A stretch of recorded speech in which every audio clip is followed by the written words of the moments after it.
नमस्ते। आज ना हम एक बहुत ही दिलचस्प सफर पर निकलते हैं। देखिए, जैसे किसी भी इमारत का एक आर्किटेक्चर, एक ढांचा होता है, वैसे ही हमारे विचारों का भी होता है। कभी सोचा है इस बारे में कि अपनी सोच का आर्किटेक्चर आखिर है कैसा? चलिए, आज इसी को थोड़ा समझते हैं।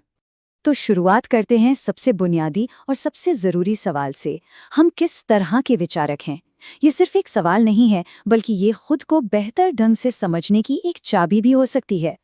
तो इसका जवाब हमें मिलता है कॉन्सेप्चुअल सिस्टम्स थ्योरी में। अब ये थ्योरी क्या करती है? ये हमारी सोच को 4 अलग-अलग लेवल्स में बांटती है। वैसे तो 4 हैं, लेकिन इस विश्लेषण में हम 3 सबसे अहम लेवल्स पर फोकस करेंगे ताकि उनके बीच का जो फर्क है ना, वो एकदम साफ समझ में आए। तो चलिए एक-एक करके देखते हैं। तो चलिए इस ढांचे की बिल्कुल नींव से शुरू करते हैं। लेवल 1, जो हमारी सोच का सबसे ठोस और कह सकते हैं संरचित रूप है। ये है सिस्टम 1। इस तरह की सोच पूरी तरह से बाहरी नियमों और किसी बड़ी अथॉरिटी पर निर्भर करती है। इनके लिए दुनिया ब्लैक एंड व्हाइट होती है, या तो सही या गलत, बीच का कोई रास्ता नहीं। हर चीज के लिए एक साफ सुथरा ढांचा और एक निश्चितता चाहिए। इसको समझने का सबसे आसान तरीका है एक रेसिपी का उदाहरण। मान लीजिए एक सिस्टम 1 विचारक खाना बना रहा है। वो रेसिपी को बिल्कुल अक्षरशः फॉलो करेगा।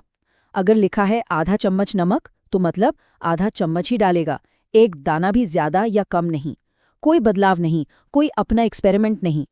लेकिन सवाल ये उठता है कि तब क्या होता है जब यही नियम बहुत ज्यादा बंधन जैसे लगने लगते हैं, जब किसी को ऐसा महसूस हो कि ये ढांचा उन्हें जकड़ रहा है। जब नियम बंधन बन जाते हैं तो एक स्वाभाविक प्रतिक्रिया होती है, विद्रोह की, और यही हमें सिस्टम 2 की सोच की तरफ ले जाता है। ये है सिस्टम 2, यानी विद्रोही। अब नाम से ही साफ है, इस तरह की सोच वाले लोग बाहरी अथॉरिटी और नियमों को सिरे से खारिज कर देते हैं।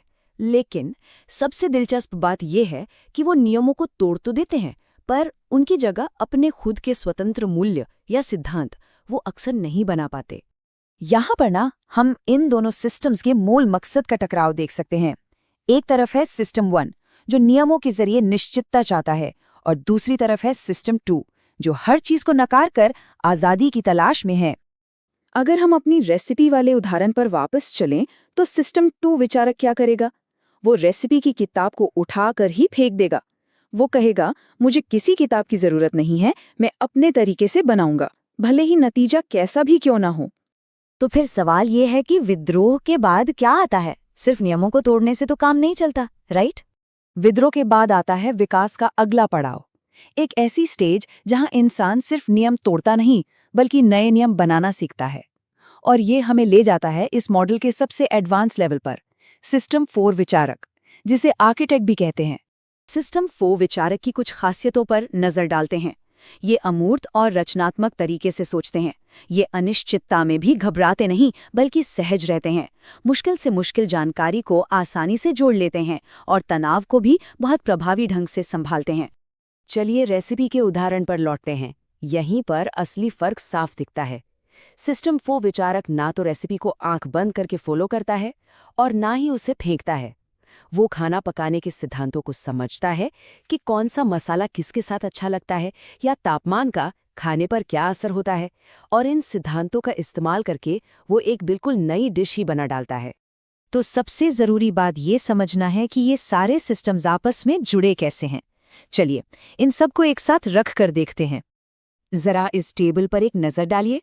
सिस्टम 1 यानी अधिकार का पालन करने वाला, जिसका दुनिया को देखने का नजरिया ब्लैक एंड व्हाइट और बहुत कठोर है। फिर है सिस्टम 2 यानी विद्रोही, जो अधिकार को नकारता है और उसका नजरिया हमेशा विरोधात्मक होता है। और आखिर में सिस्टम 4, जो अलग अलग विचारों को जोड़ता है और जिसका नजरिया अमूर्त और बहुत लचीला होता है। हाँ, एक बात समझना यहाँ बहुत जरूरी है। ये ना कोई हार्ड एंड फास्ट नियम या कोई बक्से नहीं है किसी को इसमें बंद कर दिया, नहीं। ये तो सोच के अलग अलग स्टाइल हैं, एक स्पेक्ट्रम की तरह। मतलब ऐसा बिल्कुल हो सकता है कि कोई इंसान ऑफिस में तो सिस्टम 1 की तरह सोचता हो, लेकिन घर आकर अपनी हॉबी में वो सिस्टम 4 की तरह हो जाता हो। तो आखिर में एक सवाल छोड़ जाते हैं। इन सिस्टम्स की समझ हमारे खुद को और दूसरों को देखने के नजरिए को आखिर कैसे बदल सकती है? जब हम ये समझ जाते हैं कि कोई सिर्फ जिद्दी नहीं है बल्कि शायद सिस्टम 1 में काम कर रहा है, तो क्या इससे हमारे रिश्तों में बेहतरी आ सकती है? इस पर सोचिएगा जरूर।